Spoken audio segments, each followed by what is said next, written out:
Have you figured out your niche? Are you helping adding value to other people's lives? Then you're in the right place. Welcome to Munira's Musings with your host, co-author of Conversations with Top Real Estate Investors Volume 3, Munira Zahabi.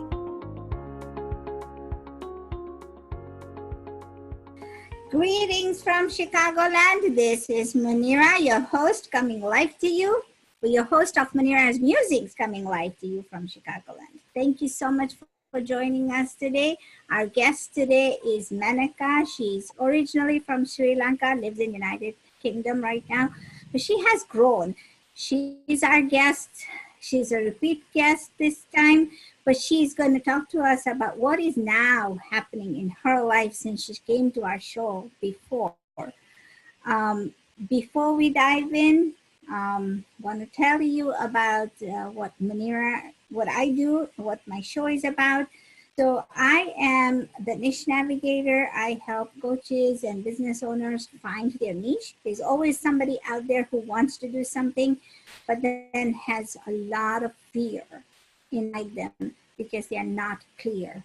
So what I do is I remove the fear, get them clarity, give them confidence, and they find their niche and do great things. That's what my job is. I have a compass and I help them navigate to their niche. Munira's Musings came about when I was trying to find a niche for myself, and I found other people who are doing extraordinary stuff who didn't think they were doing so much good in the world. So I took it upon myself to promote them by exposing them on Munira's Musings. And this is a show that you can find on YouTube. And on Facebook, we have a separate page with the same name. Go ahead, like, share, and subscribe if you like the videos, because this is our way of bringing inspiration to you to do something that you've always dreamt about. Thank you so much for listening. Thank you, Menaca, for being on my show. Thank you. And what is going on since we last spoke? Thank you, Munira, for having me. A lot have changed and nothing much has changed at the meantime. So where I stand and how I see things have, I think, of course, changed, because I think I was the very beginning of my career change when I first spoke to you. And I was still practicing as a dentist. I was still very much a practice owner.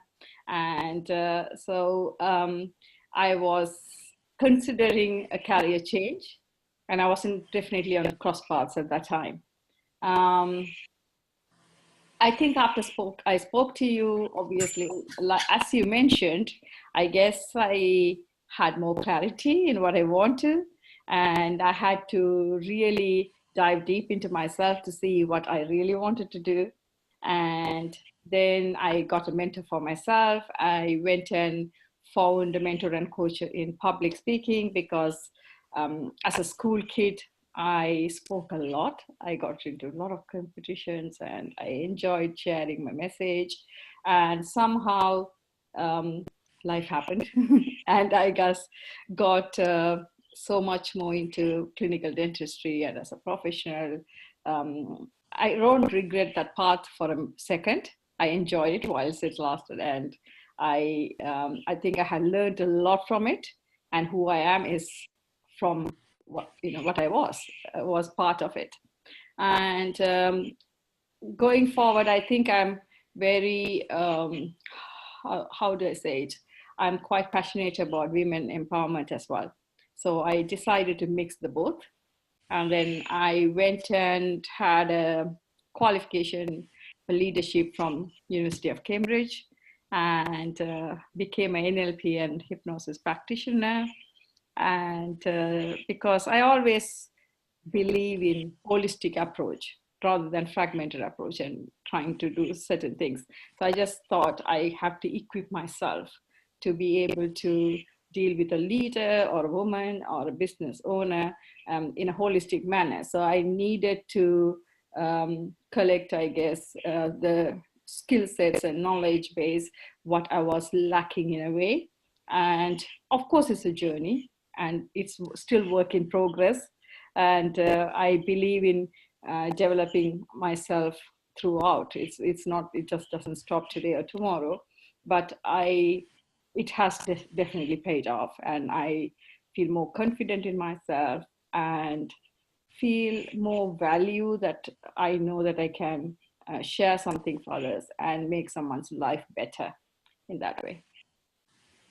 So you've grown, I mean, I'm hearing your journey and you have just sprouted, you didn't like one centimeter at a time, you just sprouted into this oak tree that's out there. That's an amazing growth, And so let me ask you this. Why do you've stopped practicing? Yes, I have you? Okay, so you've stopped with healthcare, but you're teaching people in healthcare to grow their businesses, to help them grow within. So my niche right now is twofold. One is the healthcare leaders and healthcare businesses in a small or medium-sized enterprise, to help them run the healthcare practices as a business, because I was a victim of, first of all, I learned a lot. I made a lot of mistakes, and my finances were in a mess at one point. So that was my journey. And then I had to revamp myself, learn it. And so I feel I am going to try to help other healthcare professionals or leaders or business owners to cut short the journey and make it a bit easier and pain-free to get where I got at the end, without having the hardships and the heartaches and the pain what I had to go through in my journey.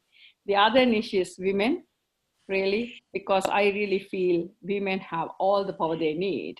I think because we are not born with many fears in life, except for fear of height, or for example, but we still kind of imbibe all the fear from others, or from our culture, from society, from within ourselves, the limiting beliefs, and then we suddenly think we can't achieve what we want to achieve. And my job, or my aim, is to unlock that potential and say, no, you already have the power within. Yes, of course, you might have some of the toolkits and skill sets, but you might need to enhance on, but you already have the power within, and you can work on it and get better. And I also wrote some articles with my own experiences from victim to victor. So as a war sprung in Sri Lanka, I had to leave it and go to India, and then came to UK. So I feel in my entire life, I have been reinventing myself again and again. And all I can say is I really feel my life has been like a resilience loop. Every time it has to go down before it comes up. But the good news is it always goes in the right direction overall. So I'm not complaining, but I feel it's really important for everyone else to also understand anything is possible. I like that, because my mentor is John C. Maxwell, and he's the guy that I got all my information from, and although I have other people that I get some inspiration and aspirations from. However, he says, if you don't fail, and if you don't fail forward, then you aren't growing, And so he expects us to stay. And then my other mentor is Paul Martinelli, and he says, stay in the confusion, because the other day we were on a call and somebody asked a question. He goes, stay in the confusion. It's going to get clear. And it's like, why do you want me to stay? It doesn't make clear, but it is, you stay in the confusion, because then you are not going to fail. You're going to find a way to, to surpass that confusion and become a victor, in your words, right? So, you're one of those people that I admire very much, because you have grown in the sense that you've taken your downsizes. You have the high points and the low points, and you've taken those deep and trials, and you take those trials and then come out forward with a force, because you take what you have and you learn it. So I admire you, and I've seen your growth in the past year, and I really am appreciative, that you are willing to come and hear. Now, so Yeah. So, okay. So I like the fact that you are helping the business owners. Why women? Why do you want to help other women get past their resilience? Okay, to begin with, I'm a woman myself, and I totally understand the difficulties and challenges we have, and how sometimes we have to work a bit harder, go a bit further to achieve the same results. Um, so, and also where I come from, no disrespect at all, but I think in our communities, sometimes women, some of the women don't have a voice, or they are so busy fulfilling everyone's dream around them, or doing everything possible to make someone else happy. In the process, they don't get time to do what they really want to do. And I truly believe you can't pour from an empty cup. So I think it's important for the family, friends, and the people around us. It's important to understand that for them, for the women to make anyone else happy, they have to be happy and fulfilled first. Otherwise, at some point, the elastic is just going to break, and it can't give any more. So before we, instead of waiting for that moment, it's better for them to feel, because I think that now is the moment, because a depression is high, obesity is high, and we all feel a bit of a disconnect. And also, like, I think years back the door was kind of closed, but now if you think about it, with the Me Too, he for she, um, the door is kind of The to go. moment. And I think we should really capture the moment, and decide that we want to really make a change. And who better to do rather than a collective women? I think instead of, we shouldn't be waiting for someone else to do it. We all have to take part in our own little way. And I think we can definitely make a change. You know, you're going to start the revolution in the Indian world. You know this, right? You in the UK, I'm in the US, is going to be huge. But here's the thing, you say it very well, because women of cultures, you know, there are some cultures, not only the Indian cultures, but I mean, I'm not from India, but the ancestry line has come from there. But the mentality is that women are to be seen, not to be heard. They don't have an opinion. They don't know what they're talking about. And why are you saying what you are saying, you know, and things like that. And what I have seen and what I teach the women that I empower is that, you know, one question I asked women when I spoke last in a few weeks ago, I said, when is it that you have chosen to cook what you think is what your favorite dish? Mhm. So two questions. What is your favorite dish and when did you last cook it? They couldn't remember. They don't even know their favorite dish, right? And I said I was the same way, you know. And the thing is, we as nurturers, as we, and not only Indian women, not only women of other cultures, but women in general are nurturers. They will take care of everybody, everything around them, except for themselves. And I like the fact that you are empowering them in that way, because you know what? When we start talking to them and we put a little pieces in their minds with them, the self clarity becomes clear, the fear leaves, and the confidence then is instilled in them. But that takes time, because this is a huge, I think it's a concrete based, especially in women of our age. I know you're younger than me, but you know, women of our generation, where they have a lot of, I think that ideology has become concrete in our minds and we don't want to change it.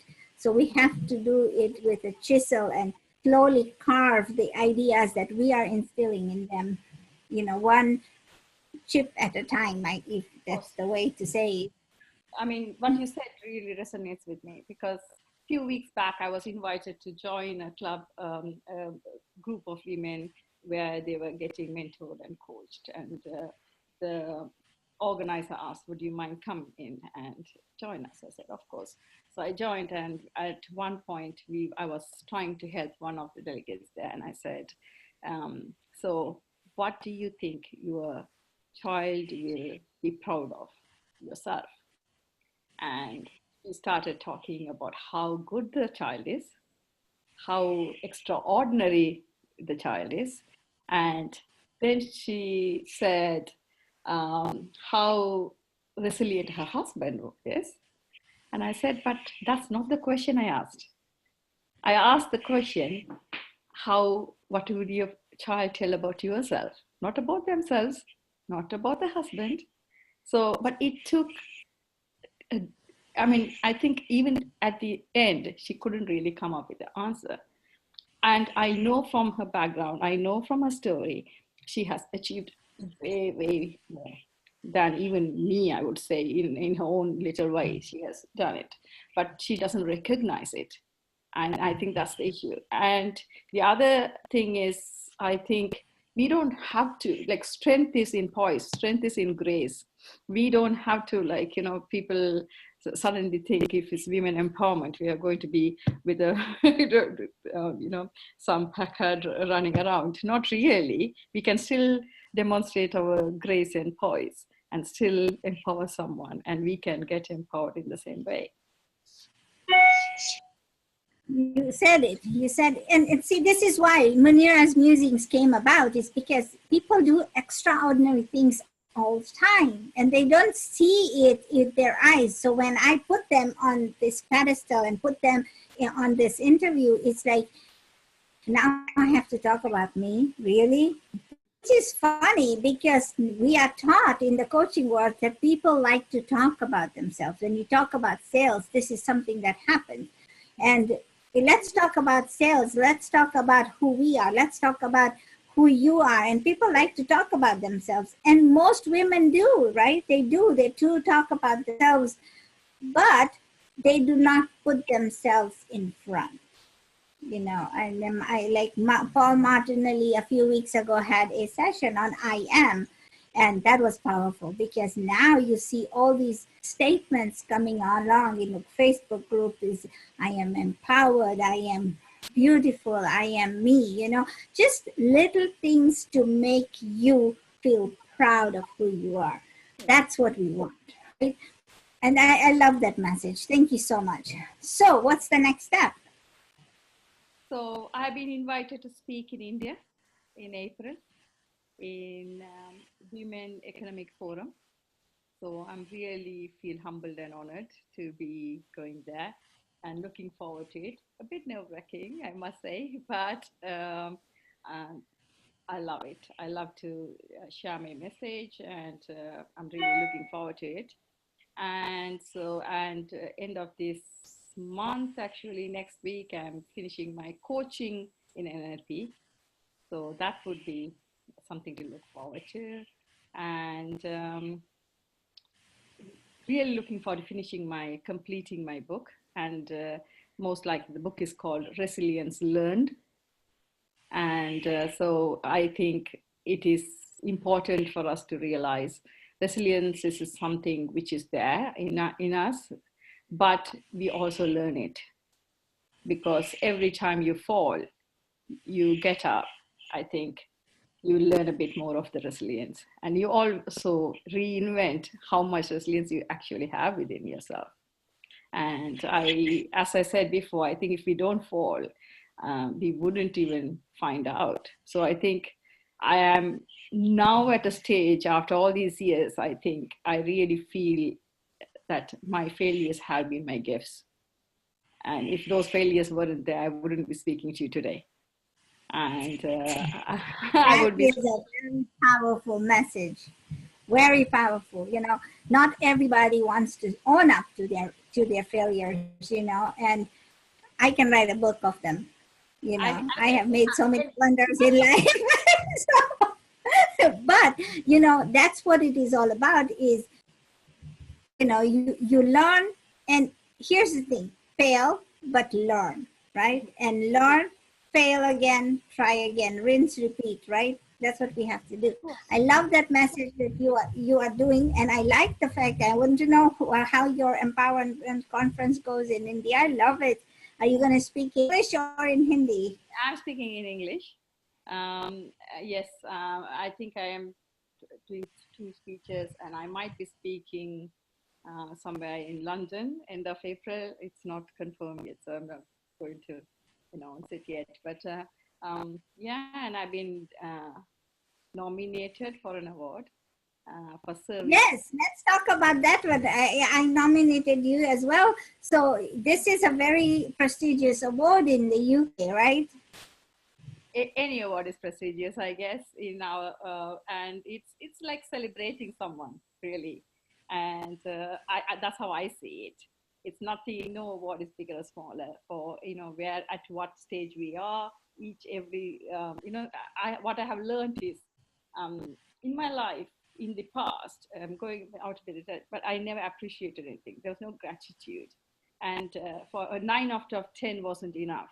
I was one of those people. I remember when I was in year 8, year 9, I got 9 out of 10, and I started crying. And my teacher was actually worried, and she had to call my mom in.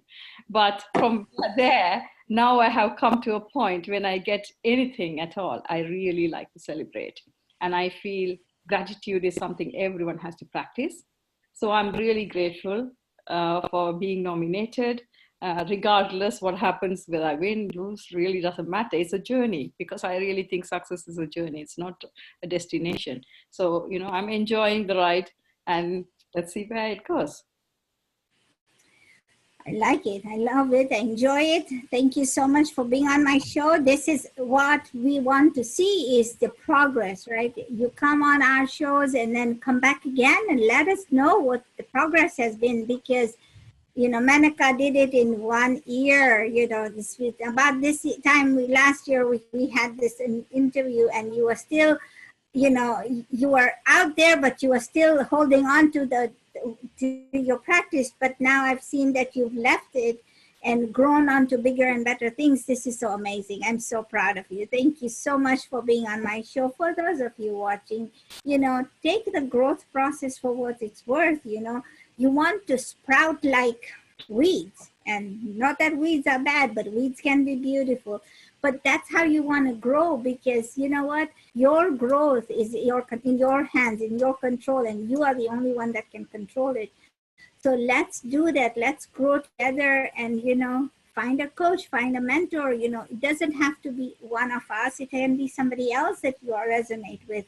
But take that first step to grow, because I know you've got a dream inside of you, and I know you want to get out of it. Let us help you navigate to your niche. That's all I can say.